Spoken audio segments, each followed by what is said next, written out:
What we don't want for sure is that today's affordability crisis turns into or becomes tomorrow's availability crisis.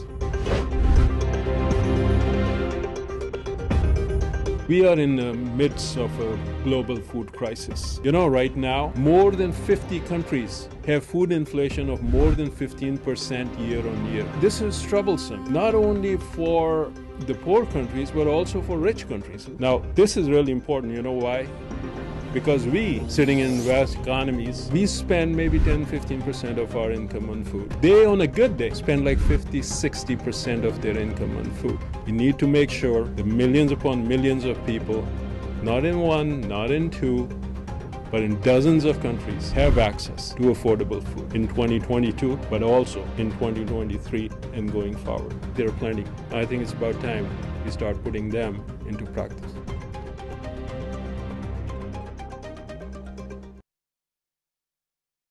What else is going to happen in the next 12 months? What cyclones and hurricanes and other natural disasters are we facing? So I know we've got to reevaluate where we are and what we need to do, but I know one thing. If we back off the financial support on food security, it will cost 1,000 times more because of destabilization, military operations, mass migration.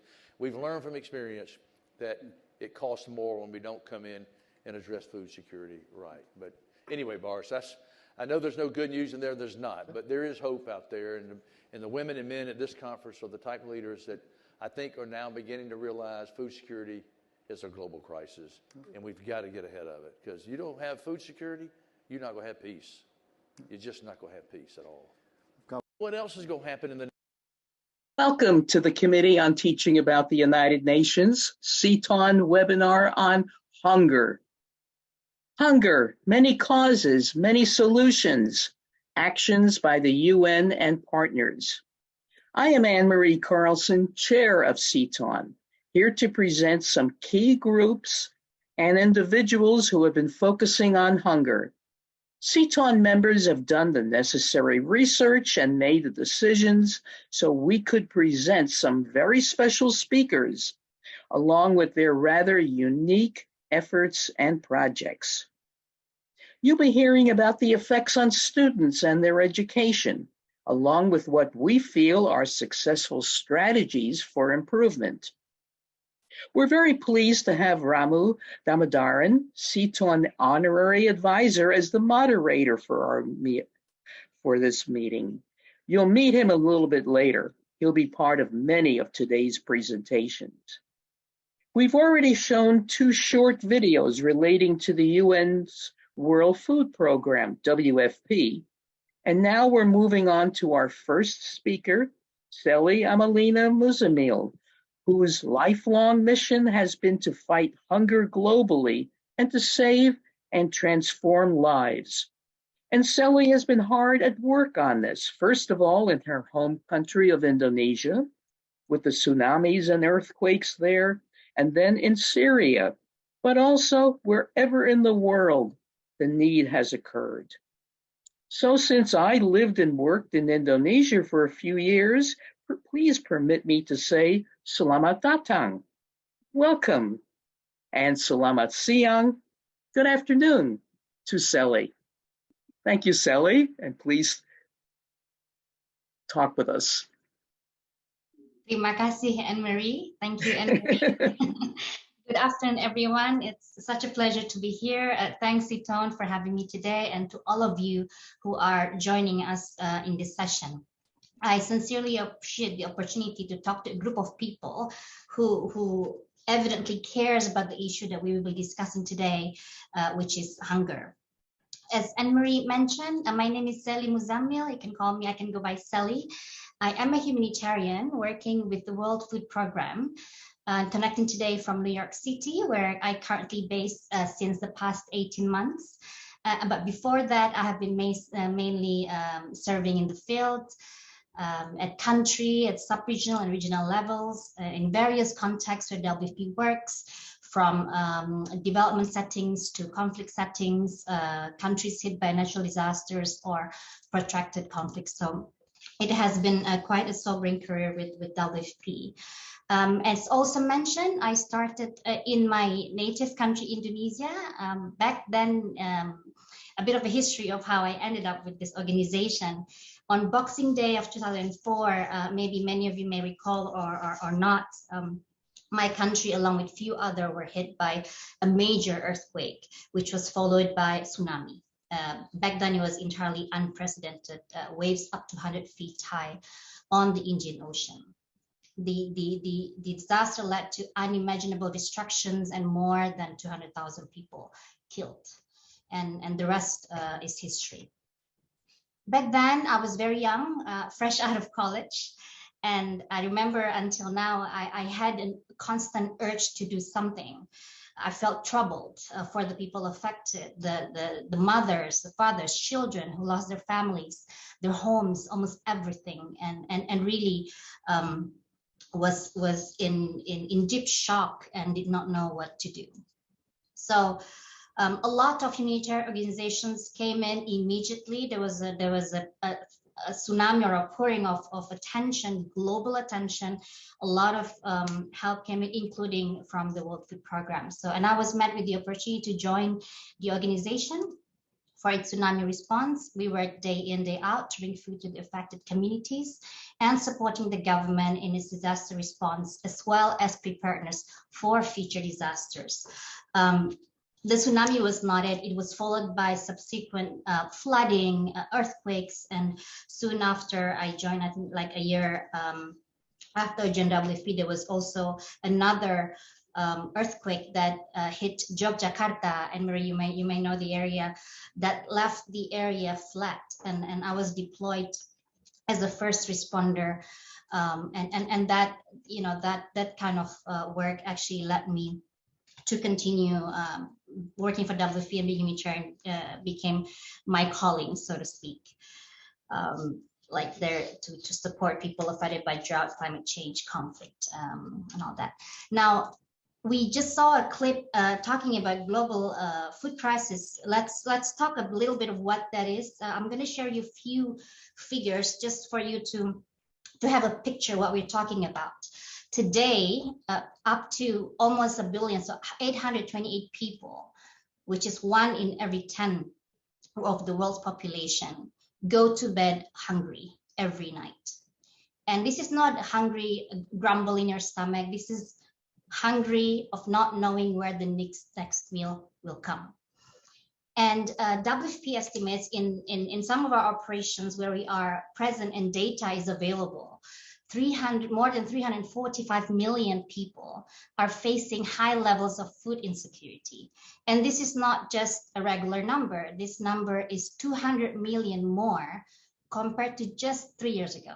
So back in 2019, before COVID, we had 145 million people facing high levels of food insecurity, or what we call acute food insecurity. Now we are talking about 345 million people. 30 million children suffer from acute malnutrition. Later on, we will have our colleague from UNICEF who will talk more about the malnutrition. And you would wonder why hunger keeps increasing. And unfortunately, I think most of us know the reason, but very unfortunately, those causes have been there quite for a while. It is because we are witnessing a deadly combination of conflict, economic shocks, climate extremes, and soaring prices of food and fertilizers. For too many across the world, millions of people, food is simply out of reach. And WFP, alongside partners, is working day and night to respond to the hunger crisis. Now, you've heard about WFP, you've heard me saying about WFP, but what is it? Who is WFP? Or how does it do its work to help tackling hunger worldwide? As a quick primer, WFP is the world's largest humanitarian organization working on the front lines of emergencies, and the mission is to support zero hunger. I'm privileged to be one of WFP's 22,000 employees worldwide, and the majority of the employees are based in the field. Some 90% are based in the field. WFP's food assistance aim to save lives in emergencies and change lives in contexts where food security is at risk. Last year alone, we supported around 160 million people in over 120 countries and territories where we are present. And more than 50% of those were women and girls. We work on the front lines of the climate crisis, which has been recurring and very much felt by everyone. And we assist them with helping communities to prepare also before disaster hits, because there is an early warning system. Oftentimes we know when climate extremes are happening, so we also, in addition to responding, we also help with the preparedness side. We are also the largest provider of school feeding in the world. I'm sure you're all very familiar with school feeding. And our school meals reach 15 million children globally. And as you may be familiar, its main aim is to improve nutrition and their access to education, which oftentimes are not readily or easily accessible in many contexts across the globe. We also address malnutrition from the early stage of a child's life. We are talking about the first 1,000 days being critical, providing support to millions of women and children worldwide. And we also, the way we provide assistance, the way WFP provides assistance is done in many different ways. From in-kind, where we give physical food, and that's only when market is not available, people have no access to commodities, then we bring the food to them, as in the old days, and where the market is available and the infrastructure is feasible, we even provide digital assistance to allow them to purchase food of their choice from the market. So whatever, wherever they are, however the situation, WFP tries to respond, help tackling hunger alongside partners, governments, NGOs, and the private sector, general public to optimize our efforts to overcome hunger. Maybe also, in addition to, as humanitarian organization, one thing that has been also the backbone is we have a vast supply chain network. What is its logistics capability, which enables us to rapidly go into a crisis area to bring food and to bring life-saving food assistance, immediately deploying food that we have been prepositioning in many of the warehouses and hubs. We also have specialized centers for innovation and development of hunger solutions. So not only we, alongside partners, provide assistance in traditional ways, but we are embracing innovation, digital age, to make sure the way food assistance is provided is done in optimized manner. And maybe some of you may know, back in October 2020, in the midst of, at the beginning of the COVID, well, not very the beginning, but in the midst of the COVID pandemic, WFP was awarded the Nobel Peace Prize for our role, the work that we do, particularly in bringing life-saving relief in emergencies and using food assistance to build peace, stability, and prosperity for people recovering from conflict, disasters, and the impact of climate change that we continue to witness. Working with WFP has brought me to many places. Anne-Marie was already laying out the places I've worked in, and during those journey, I met with mothers, children, fathers, young people who are really oftentimes relying only on food assistance to survive. And that made us humanitarian workers continue the journey, because it's really becoming a way of life to help improve their welfare and resilience. Currently, we are on the ground, responding to the earthquake that hit Syria and Turkey just less than a month ago. We're also in places where conflict has been raging for many years, and unfortunately, it seems to be the situation seems to be just getting worse moving forward. So we count on everyone's support to continue this work collectively. Anne-Marie and Ramwell and here, but happy to respond to any questions you may have. Thank you. Thank you. Thank you so much, Sally. That was a remarkable tour d'horizon of the work that really the world's leading humanitarian organization in this field has been undertaking. And I think the point you made about hunger being possibly the most intimate of human experiences. And I think of that particularly today, the 3rd of March, because it was on this day in 1939 that the father of my nation, India, Mahatma Gandhi, began a hunger strike against British rule in India. And he did that very savvily because he recognized that by attacking his own body, by depriving it of nutrition and nourishment, he was making a political point for the masses in India to join, and a point that would not be lost on our colonizers.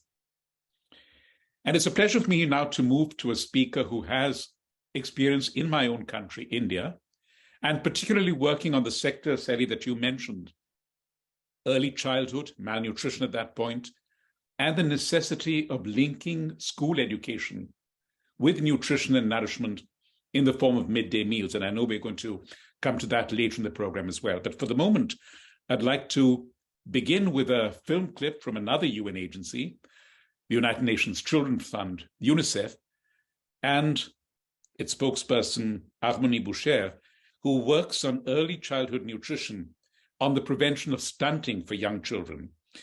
She's worked on health policy financing based in Mauritania and has, as I mentioned, worked on community health level projects and nutrition in India and on a broader sustainable development agenda in Switzerland. Harmonie, after our clip from UNICEF, the floor is yours.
Thank you very much, Ramu, and hi everyone. I hope that you can see the presentation properly. It's showing well on my screen. All right, so it's a real pleasure for me to be part of this panel today. We do have a packed agenda, so I'm gonna jump right into it. And we're going to spend the next 10 minutes to sort of build on the video that we've just seen.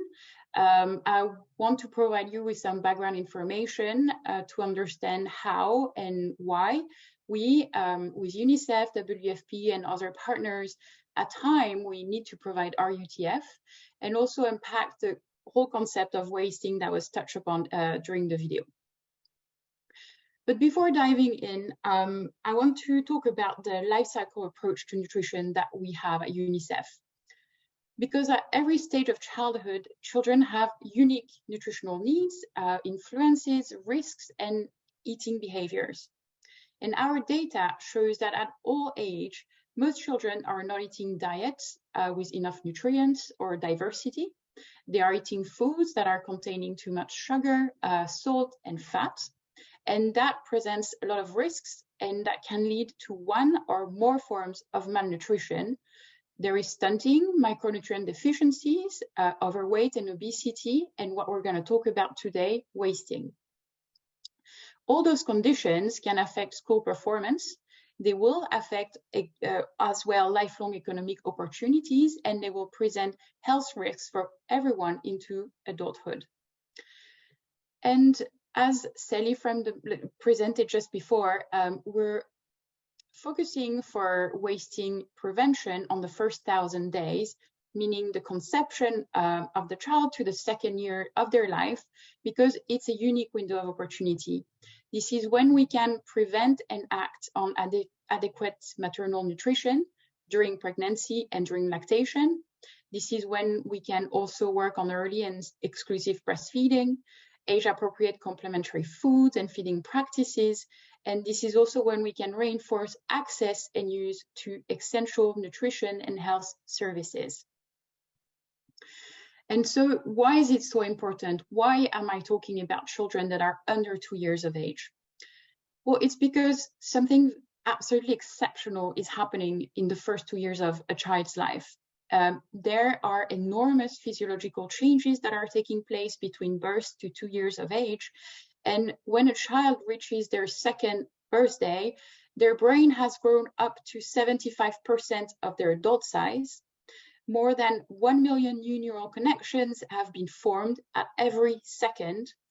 Their body weight has quadrupled, their height has increased by 75%. Those changes are absolutely huge, and they require extremely high nutrient needs.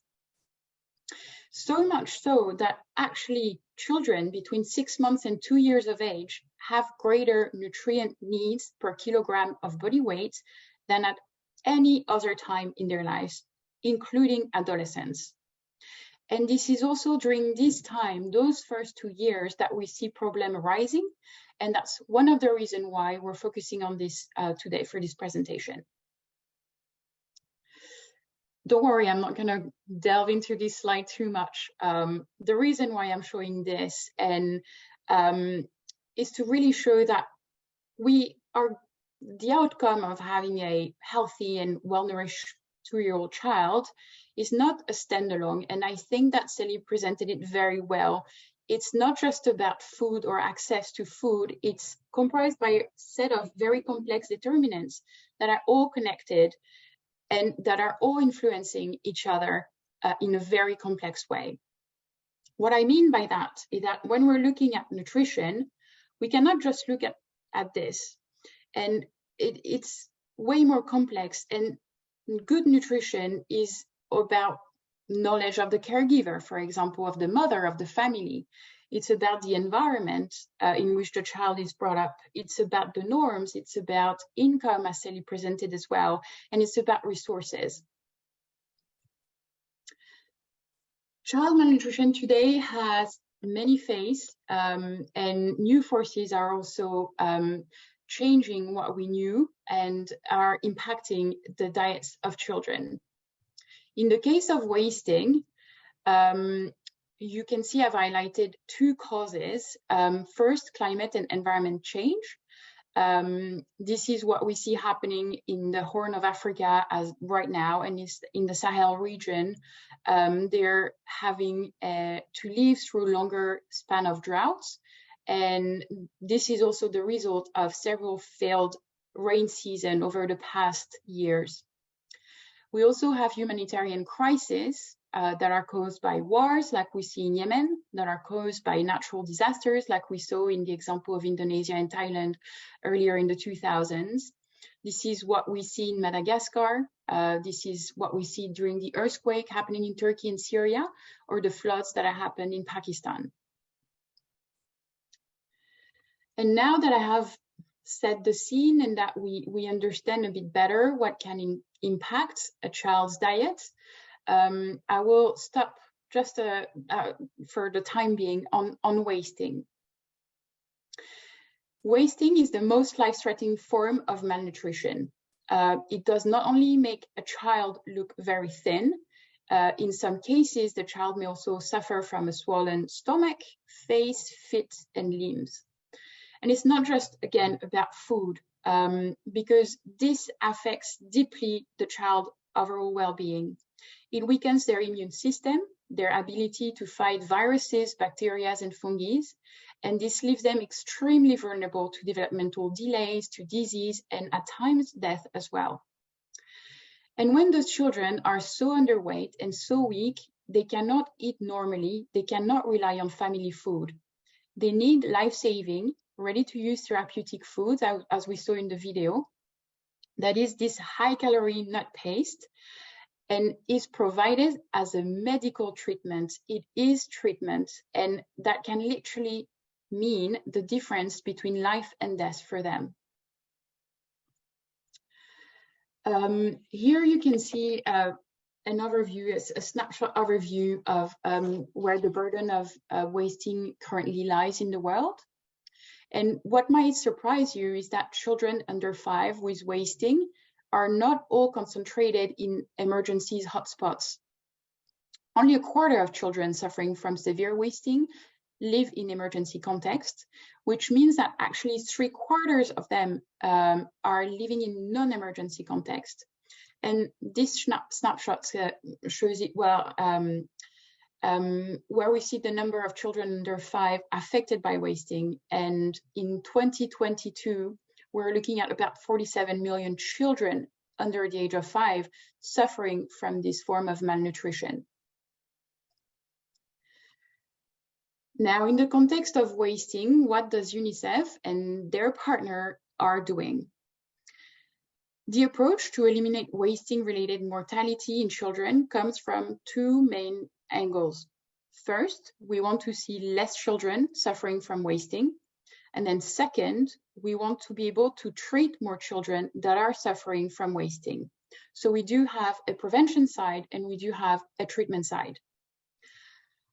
On the side of prevention, we are working to implement a package of essential actions. The package of essential actions needs to be context specific, and it is adapted in each country. And at time, within one country, we do see different forms of intervention and different mix of intervention to answer to the needs of children and families who are in need of intervention. For example, in Madagascar, in addition to having access to medical care, communities were reached with safe water, sanitation, and hygiene support. At the same time, vulnerable families were provided with humanitarian cash transfers. This means money to help them meet their most urgent needs. So with this very brief example, we see that we're working on several fronts, not just food, but everything that can contribute to protect a child from a form or more of malnutrition and help them survive and thrive. Increasingly at UNICEF, we're also training community health and nutrition workers, as well as mothers, fathers, families, to quickly detect malnutrition. And this is when we're using this little tape that you can see on screen, but you can also see on the photo. And when we're training caregivers and community health workers to use this tape, we have seen extremely good results for early referral of children that are suffering from wasting. How do you do it? You place this tape on the child's mid-upper arm circumference, and you look at the color that is red. So if you see green, the child is healthy and well fed. And as you progress and as you're making the tape thinner and thinner, you see that you're changing color. And when the tape is in the red section, it means that the child is severely wasted and requires immediate treatment. So by doing this, mothers, families are able to know that their child is suffering from a deadly form of malnutrition and are able to refer their child for treatment.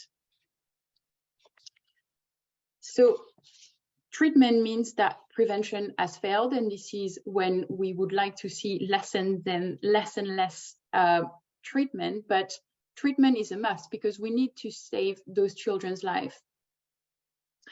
And that's where UNICEF and partners are also actively working. For treatment, we're using what you saw in the video, this life-saving nut paste that is called RUTF, ready-to-use therapeutic food. Sadly, our UTF is not available everywhere. So what we're doing at UNICEF, and with the support of partners as well, is that we're working to expand the access of treatment. Because we know that by providing treatment to 90% of all children with severe wasting, we would save almost 500,000 lives.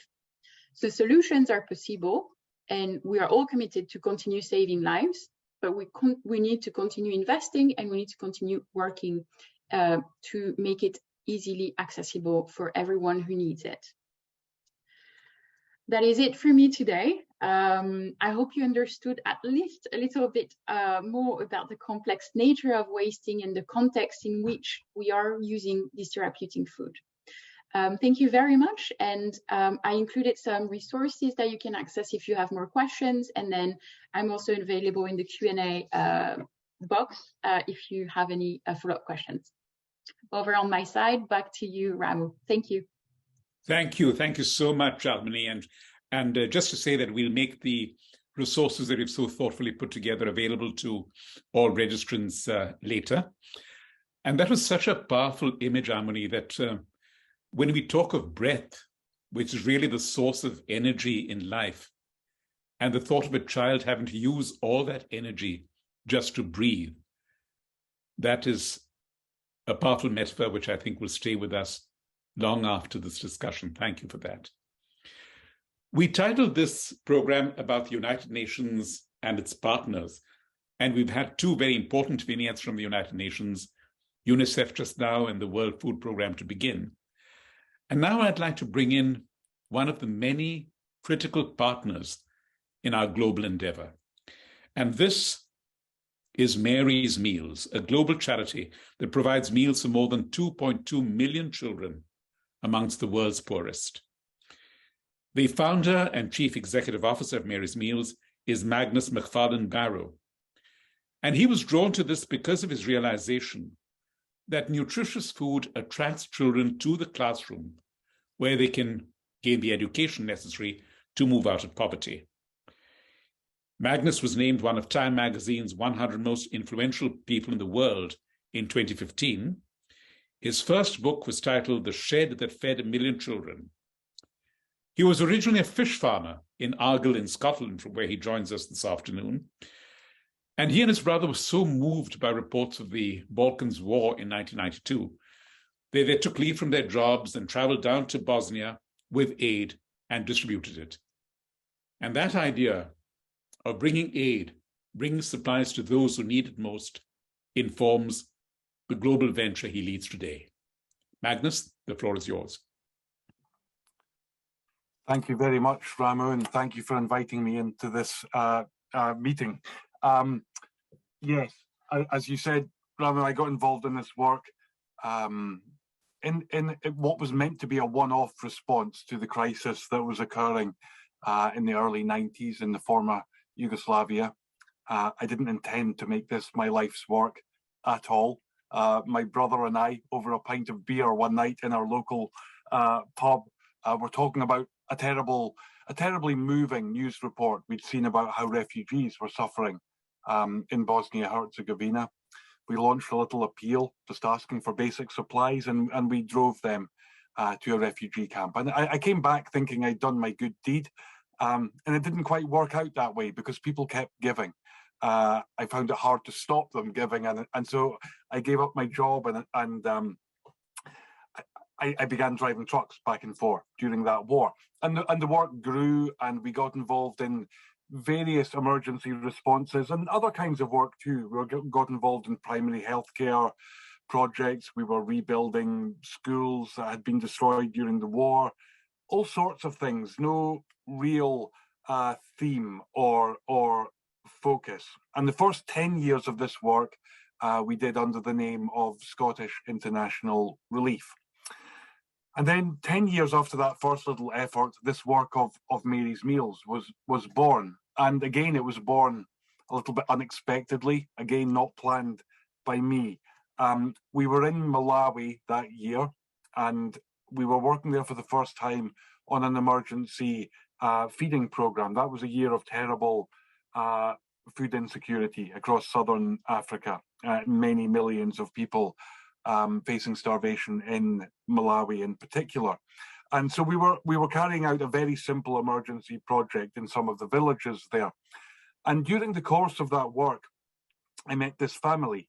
They lived in one of the villages, and when I first met them, I learned that the father of the family had just died, and the mother, she was called Emma, was dying at this point too. She had HIV/AIDS, and when I first visited her, she was surrounded by her 6 children. And she said to me, you know, there's nothing left for me now except to pray that somebody will look after my children when I'm gone. And I began talking to her oldest child sitting beside her. He was called Edward. He was 14 years of age. And at one point in the conversation, I asked Edward, what's your hope? What's your ambition in life, Edward? And he said to me, I'd like to have enough food to eat, and I would like to be able to go to school one day. And that was it. That was the extent of his ambition at 14 years of age. And in the years before that, I'd encountered other children who were missing school because of poverty, because of hunger. But that answer that Edward gave me that day really made me think about that in a new way. The fact that millions of children like him are missing school because they are working, because they're begging, because they're doing whatever they need to do to survive, to put food on the table. As we thought about that, we also began to think about that potential solution. And of course, it's not an original idea. Many organizations are involved in school feeding. But all our experience, that 10 years of working in very impoverished communities, led us to this conviction that so many things begin there. If we're serious about development, never mind that immediate need of the hungry child, surely ensuring that children are eating and in school and gaining that education, without which there is no ladder of poverty, out of poverty, what else is going to work? So I think the way we began the very first Mary's Meals projects was key to why it's worked and why it's grown. We knew from the beginning that this would only work if it was genuinely owned by the local community. That no solutions work if they're imposed from outside. You know, so often I think we can come up with solutions in a faraway office and then impose them on the community. And in my experience, that never works. The things that work are owned, genuinely owned by the local community. So we had these meetings in Malawi that year where we shared this idea about ensuring every child could receive a meal every day at school, but that we would only go forward with that idea if the local communities wanted to take responsibility for it and were willing to volunteer time to cook and serve those meals. And immediately the people at those meetings said, yes, this is what we want for our children. This is what our children need. The other key part from the beginning was a strong commitment to, as much as possible, procuring the food locally, to support the local farmer, to support the local economy. In Malawi, that became a dish called lakuni pala. It's a corn soya blend fortified with minerals and vitamins. And so we began. Volunteers in those communities, and well, in one particular community, a small school of about 200 children, began serving the food that we'd procured locally with funds we'd raised in different parts of the world. And immediately we could see this wasn't just a nice idea, it was something that was really going to work, because almost immediately children who'd never been to school before began coming. Children who used to come just some days began coming every day. Over a longer period of time, some months, the teachers began to report to us this very dramatic improvement in academic performance. Not surprisingly, before school feeding, children in those communities almost never ate before school, very often walked long distances to school, and were then expected to spend a school day without eating. So of course, children were missing many days through sickness and fatigue. Children many days leaving school early because of hunger. So we saw that this simple thing, the provision of one meal, was really transforming that school community. And then the next school along the road in the neighbouring village came to us and said, "Can we have Mary's Meals as well, please?" And we said, yes. And then the next one and the next one. And so it went on. So today in Malawi, we're feeding just over 1 million children every day. That's around 25% of the primary school age population in that country. And we're also serving Mary's Meals in 18 other countries around the world. And we have a very strong focus on trying to be in the places where the need is very greatest and where we believe, therefore, our impact will be greatest. So we're in places like South Sudan, we're in Tigray in Ethiopia, we're in Haiti, we're in India, we're in Madagascar. So 18 countries, very different cultures, very different environments, but always that same thing: local volunteers cooking and serving locally produced food. And as the years go by, and as this work's growing, so that over 2.4 million children are eating Mary's Meals today, we see more and more some of the beautiful fruits from this very simple thing that we do. We see, for example, how just the creation of a year-round market for that food, our need to purchase that food, stimulates local food production in all sorts of interesting ways. We heard about, about how food security has to be there to bring about peace, and I totally agree with that. I think, Ramu, it was yourself that was making that comment, and I really believe in that, and we've seen examples of that in South Sudan, where communities and people who've been soldiers for many years putting down their weapons literally to begin farming as part of a project that exists because the food is bought year round by Mary's Meals to serve the children in those same communities. Recently, I was in Kenya, revisiting a group of women there who we'd first met about 6 years ago. And at that point, they were just starting a cooperative. They were living in desperate poverty, and they pooled their resources. They had $17 each that they pooled at the beginning. And we met them at that point, and we said to them, "We can buy your food year round." And we came to an agreement on that. And when I was back visiting them a few months ago, I was just overwhelmed by their story. They now employ 60 people. They're not just growing food, they're trading food across Kenya, and they're supplying several hundred of the schools in which Mary's Meals provides school feeding. So we see all sorts of other benefits from school feeding.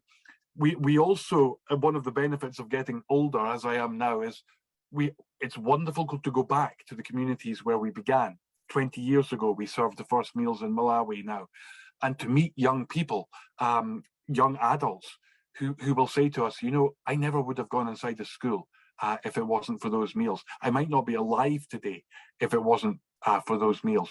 And I know so many of them. There's a young lady there called Veronica, who recently graduated from university with a degree in education. She's now teaching in college. We were making a documentary with her a couple of years ago, and it was only then I learned that Veronica was amongst that very first group of 200 children we began feeding in 2002. She was an orphan. She describes how she was raised by her older sisters. She describes how sometimes they would go for as long as a week without a proper meal in their home. And she would say she certainly never would have gone inside her local school if it wasn't for the promise of that meal. So we see this works, and not just anecdotally, not just through that wonderful experience of meeting and knowing those young people whose lives have been changed. We have devoted a lot of time and effort to collecting the impact. What happens to enrollment? What happens to attendance? What happens to progression through school? What happens to academic performance? Other things as well, based on surveys before and after Mary's Meals, around the well-being of children in those communities, happiness in school. I think something we underestimate sometimes in terms of of hunger and its impact is the stress it causes in people's lives, the stress that parents endure when they don't know how they're going to feed their children tomorrow or next week, the stress of the children themselves experience when they don't know where their next meal is coming from. So that promise, that guarantee of a meal every day changes things in so many different ways. And most of all, it opens up that opportunity for a basic education for all. So, you know, it's something I never would have believed at the beginning when we began feeding those 200 children, that we would be feeding 2.4 million children today. But really, if I'm honest, I feel like we've only just begun. There are 60 million children out of school today because of poverty and hunger. And that's a scandal in this world of plenty, in this world where we produce more than enough food for all of us. You know, and when we talk as a global community about zero hunger, I can't help but ask myself if we're serious about that, if we can't even make a commitment to ensuring that every child in this world can at least eat one meal every day in their place of education, because that's possible.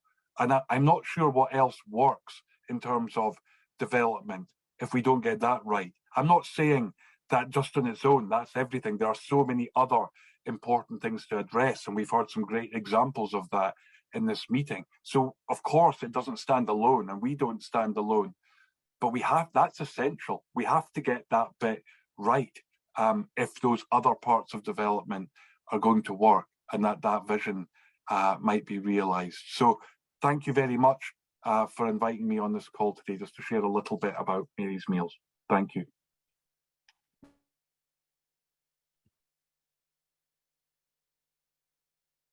Thank you so much, Bagdis, and thank you particularly for that reference to really the heart of UN partnership, that we are not a global organization imposing solutions, but working with solutions where they can be created at the human personal level.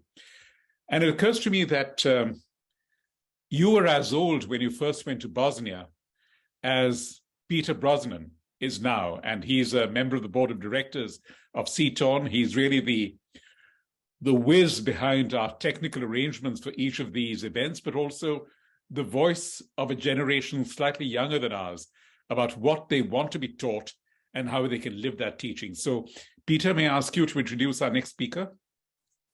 With pleasure, Ramu. I'd first like to say thank you to all the speakers who have come before. It has been an honor and a privilege to listen to all the wonderful work you do, and I'm sure I speak for us all when I say thank you. It is an absolute honor to introduce our next video and speaker, Teens for Food Justice and Alicia Antonetti. I'll give you a little brief bio of each first. So TFFJ, or Teens for Food Justice for short, is catalyzing a youth-led movement, so all young people feeding themselves, to end food security in one generation through high-capacity school-based hydroponic farming. So very clean, too. They partner with 19 schools so far in New York and Denver to produce and to distribute and produce 45,000 pounds of student-grown produce each year. And they're planning on expanding in New York, Denver, and Miami to bring their total anticipated impact to 13,000 students locally and 110,000 pounds of produce grown nationally. So Alicia, I'm going to show the video first, and then the floor will be all yours. So, thank you. Thank you so much.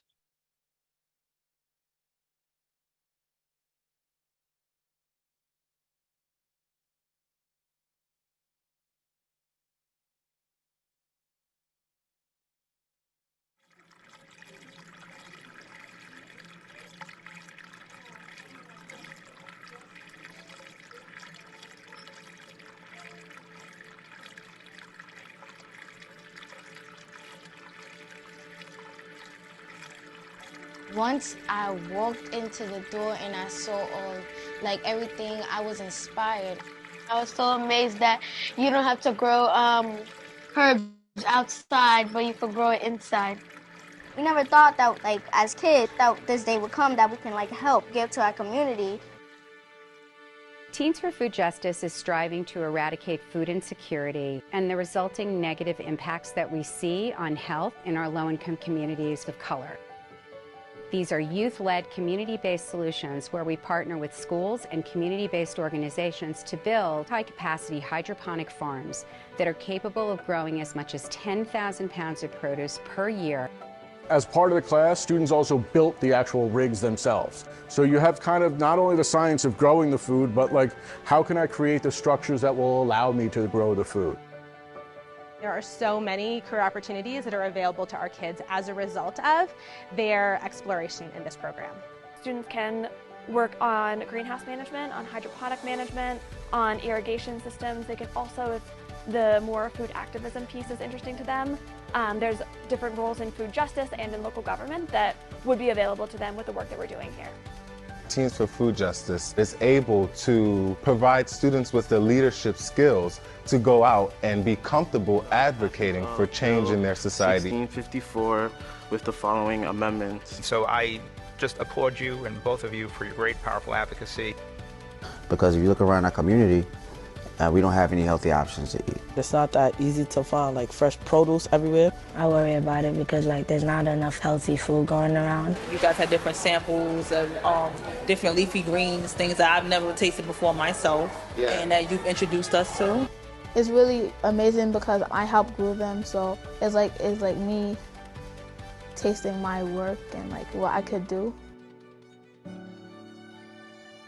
To see the kids' joy of learning, a hands-on curriculum, really thriving and feeling like they have agency and purpose in their community makes me know that we're doing the right work.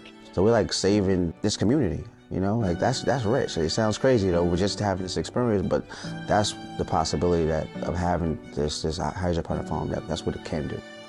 Teens for Food Justice is great. It should happen in all schools so kids can have this experience like I did. The whole program is like the best. It makes me feel proud of myself.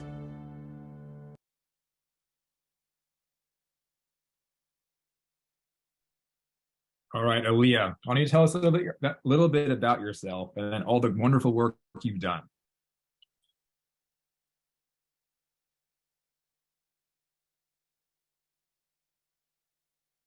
Hi. So, my name is Alicia, and I'm just gonna run through my speech because it basically answers the questions. So, hello everyone. My name's Alicia Antonetti, and I'm from Brownsville, Brooklyn, but I was also born and raised in the Bronx. I come from a Puerto Rican and Italian household. Also, my parents are Puerto Rican and Italian too. I go to Brownsville Collaborative Middle School, and I'm also 7th grade student president. I joined the student council because I wanted more control over the change that occurs within our school and community. I also remember when I was little, I was all about, feeding the homeless, for example. Like when I used to be on the train, I used to train travel a lot, and I would see people, asking for money or a snack or something. If I had it, I would, hand it to them. When I was in the 5th grade, I also attended a Brownsville Collaborative Middle School orientation. I knew that this was the school for me. By that, I mean that this was the place to help me pursue my passions, even though I knew that I had more growth within me. So as we all know, Brownsville is a food desert. As an advocate of the community, I would love to change that, but change only happens when we put in work. I started working in the school's hydroponic farm because I really enjoyed growing plants. Something else that sparked my interest was the scholars who worked there. The scholars who volunteered there were really nice and welcoming, and I even made a new friend. So what also piqued my interest in food justice work is the Teens for Food Justice Brownsville Collaborative Middle School Hydroponic Farm. I also joined this hydroponic farm for a year, and during that year, it showed me that the food we pass down can not just be given to the school, but also the community. So I decided that I could expand this generosity to my community. Today, I will also love to talk about the community fridge and how ecstatic it makes me that other people support my passions and goals. It makes me feel like there's a village backing me up. In the 6th grade, towards the end of the school year, I was running for the position as 7th grade student president. One of my main goal campaigns were the community fridge. The hydroponic farm is also what sparked this idea. The farm motivated me because the majority of the things we grow are sent off to the school cafeteria so that our scholars can be served fresh salads. But what I observed is that the scholars were not consuming the salad, considering the fact that not many students, consume the school salad. I decided that it should go to people who, needed it more. Of course, I wasn't going to take salad off the menu. So that's why I decided that I was just going to split the food with the farm, even with the fridge and the school, split it 50-50. I knew that this would work because not only is it flexible, but, everybody can get fed in the process. As I was sharing my plan with BCMS staff, they loved it and they encouraged me to continue on with my vision. I wanted to sincerely thank everyone who's helped me prepare for this. In October, I got invited to do community service. I love the idea of just taking a couple of hours out of my school day to help clean the community with my fellow classmates. During community service, I met Dr. Kirkland. I was told to inform Dr. Kirkland about my plan with the community fridge. Dr. Kirkland gave my school $250 out of his own check for the community fridge. I was very happy that Dr. Kirkland liked the idea of the community fridge, and I started communicating with him throughout emails. At first, I didn't want to email him because I understood that he was a busy man, being that he is the district superintendent. So once the fridge was received, everybody was ecstatic about it and couldn't wait for the ceremony. I invited the news station. There was loads of important people there. And the ribbon cutting was very exciting for me too. It's really safe to say that it didn't feel real, but it made me happy to see how many people loved and supported my idea. Shortly after the fridge made an appearance, it got stolen. The community and I didn't consider this as a bad thing. In fact, we saw it as a positive because we never know someone's situation. For example, what if that person needed it or the money that they received when they stole it? I was a bit disappointed at first, but then I thought outside of the box. Some of you may just know me for the community fridge, but I will also like to inform you on my background too. I grew up a little underprivileged when I was 8. My family and I had to move to temporary housing due to some life issues. My 2 years in temporary housing, it truly opened my eyes to see that few people had enough to eat. I also got to see for myself what poverty looks like, and I realized that not many people didn't know where their next meal was coming from. And some advice that I would love to give to the youth is that whatever you set your mind to, you can do it. People told me that all the time when I was younger, but I really did not believe it. But when it came to realizing one of my true passions, I decided to take their advice. I truly set my mind to providing this fridge, and now we have not 1, but 2. And this is just the beginning. My future goals for combating hunger involves helping to eliminate hunger through more community-led events. Also, I would like to collaborate with some of our local community farms. Another piece of advice that can be for everyone is to keep pushing. We can always get stuck in our work, as it may be school or a job. Those things can get stressful sometimes, but no matter how stressful things get, you will always still have to do them. So that's why I say it's okay to take a mental health break or talk to someone. Thank you for listening.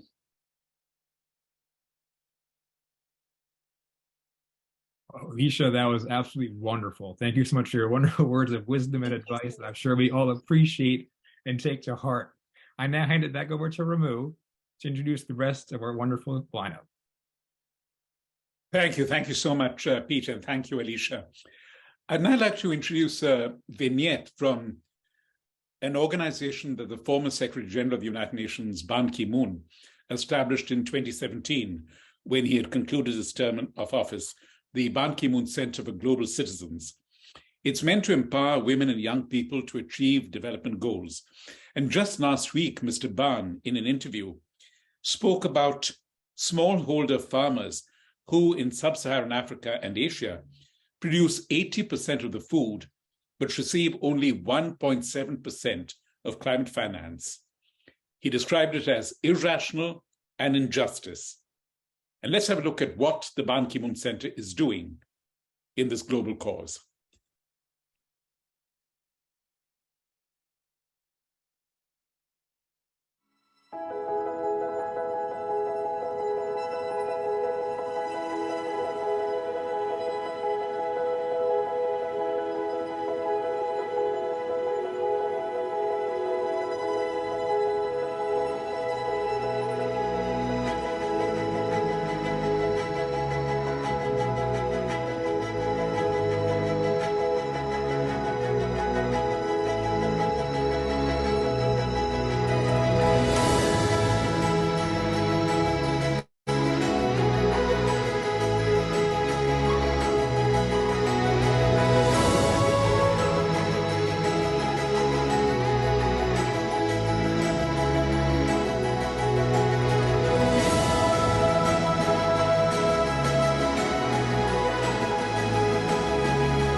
What is it that drives a global champion?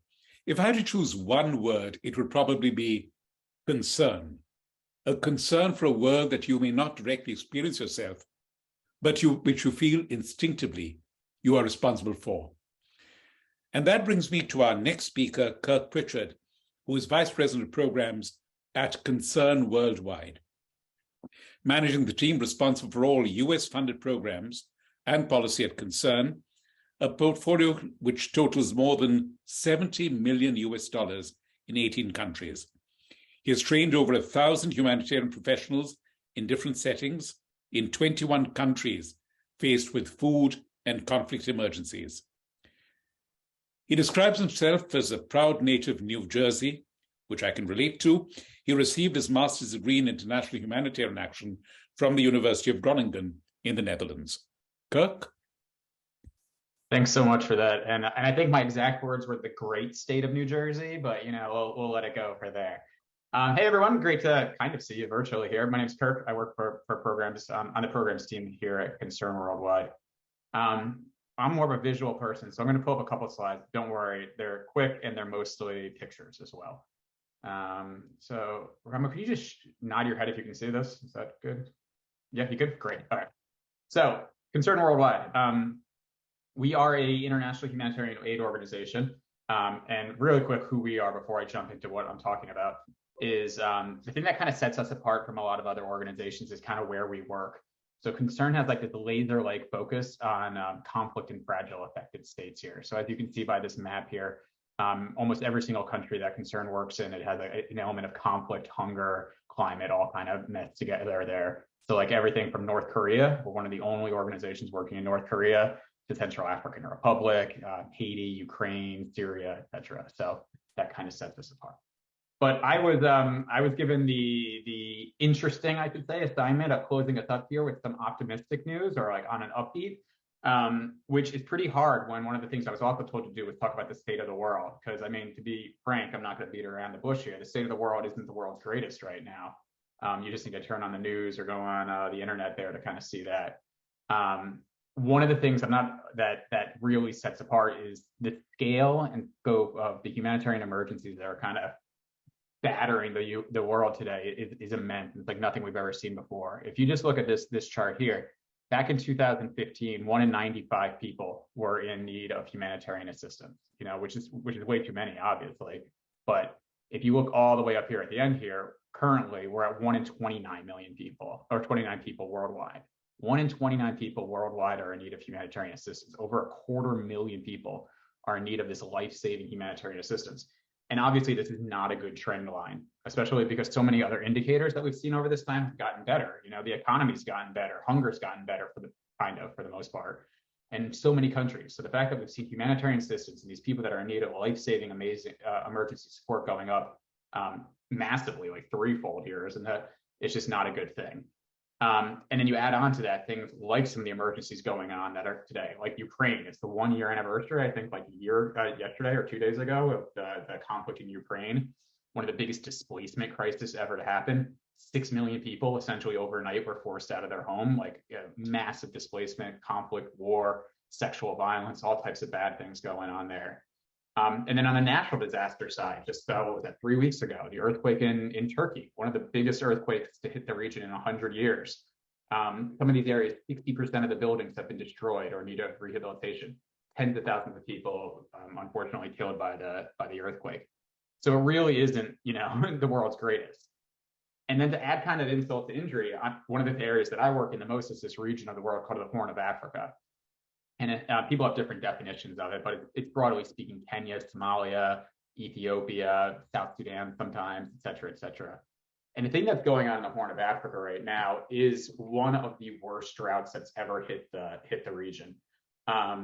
It's been essentially 6 years or 6 failed rains. So 6 failed rainy seasons there in the Horn of Africa.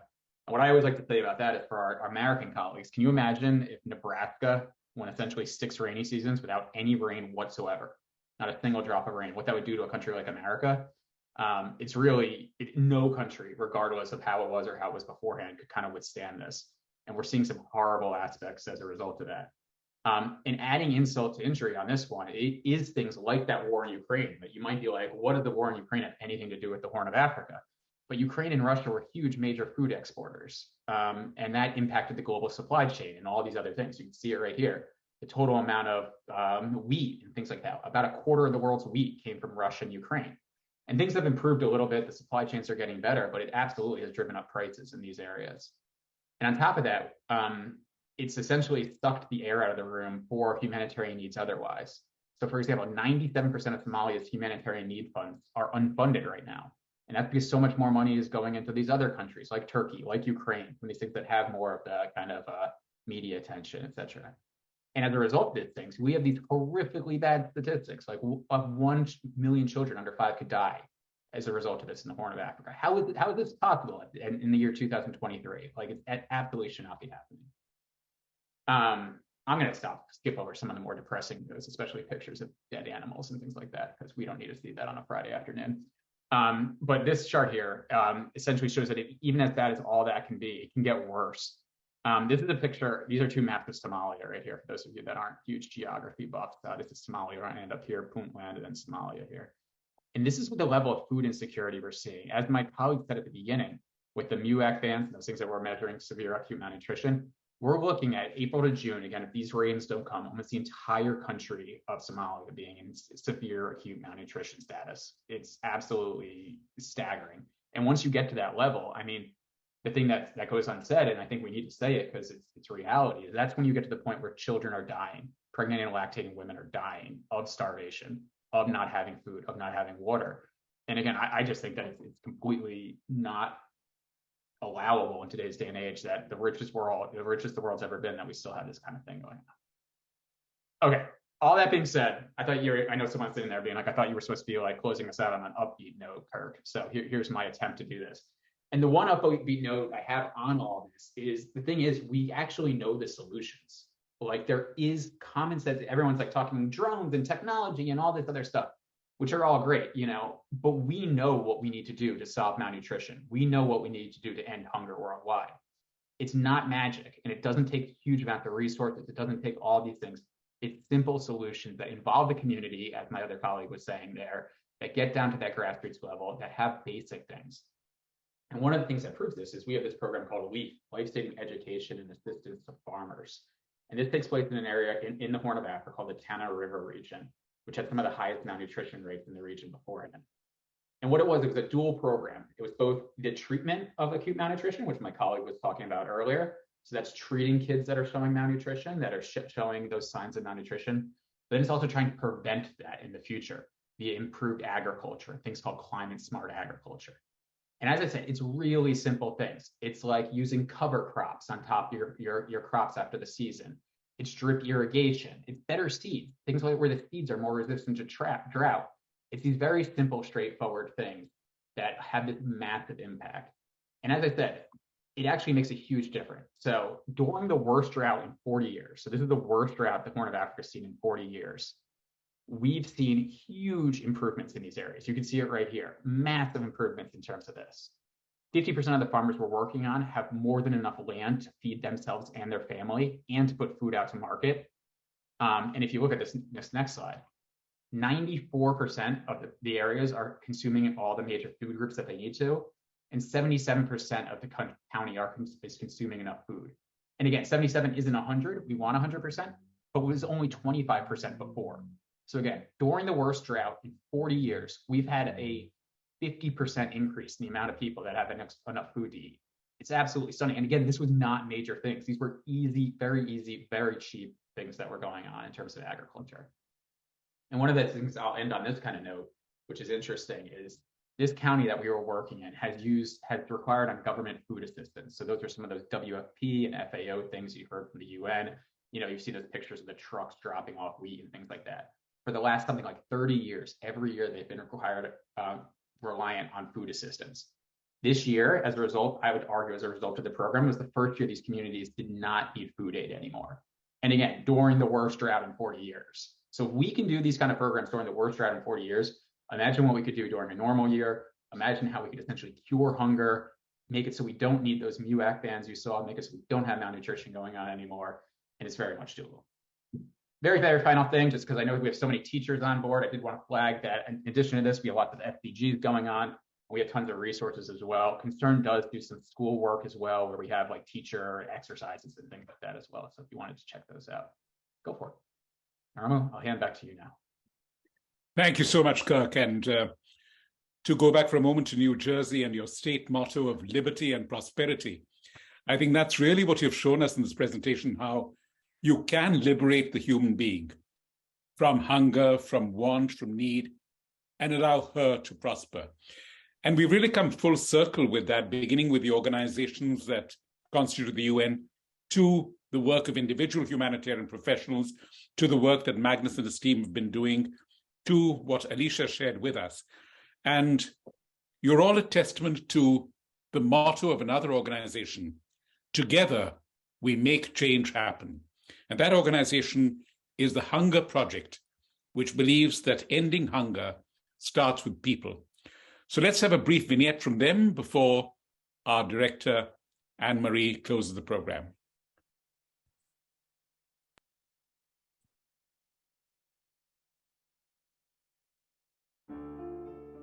Every day, millions of people go hungry. Yet hunger is not inevitable. It is the biggest resolvable problem in the world. Over the last years, the number of hungry people has declined considerably. But recently, hunger is increasing instead of decreasing. We need to stop this, because if we put our minds to it, ending hunger by 2030 is totally achievable. When you think of hunger, you probably think of a child during a war or in a disaster area. Yet only a few cases are caused by acute disasters. The vast majority are living in chronic hunger, the silent, invisible day-after-day condition of abject poverty. This often happens over many generations. But what if we can change it? The Hunger Project invests in people by unlocking their capacity, creativity, and leadership, so they are the drivers in ending their own hunger. Hungry people are not the problem, they are the solution. They can make a difference, because when given the opportunity, they're the ones achieving amazing results. The solution to ending chronic hunger is not about handouts or distributing food. These methods are unsustainable. Before long, hunger will just return. And hunger is not just about food. It's about health. It's about women's rights. It's about income. That's why the Hunger Project addresses all these facets together. In the rural areas of Africa, Asia, and Latin America, hundreds of thousands of trained volunteers are working together to end hunger in their communities by mobilizing everyone, by starting with women, by engaging local government. After mentoring and coaching by the Hunger Project, communities continue on their own, becoming self-reliant. That is a sustainable solution. There are still millions of people living in hunger. We are at a critical moment. Together we can end hunger once and for all. Are you in?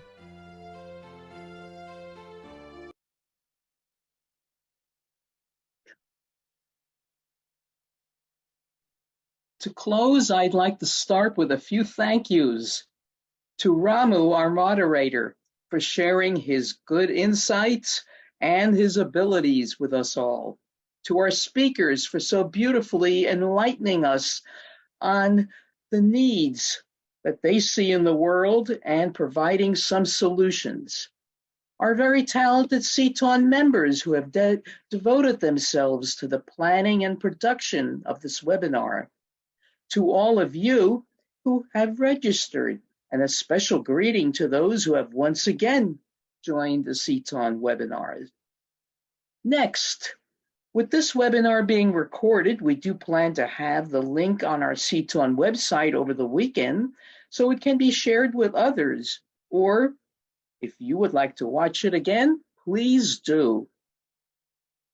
We are hoping to have a conference at the UN come May, likely on children in conflict settings, and are awaiting room confirmations and co-sponsorships from a country. So do stay in touch with us. We hope you found this webinar enlightening and interesting, and do go ahead with some of these ideas that have been shared. So stay in touch. Thank you so very much.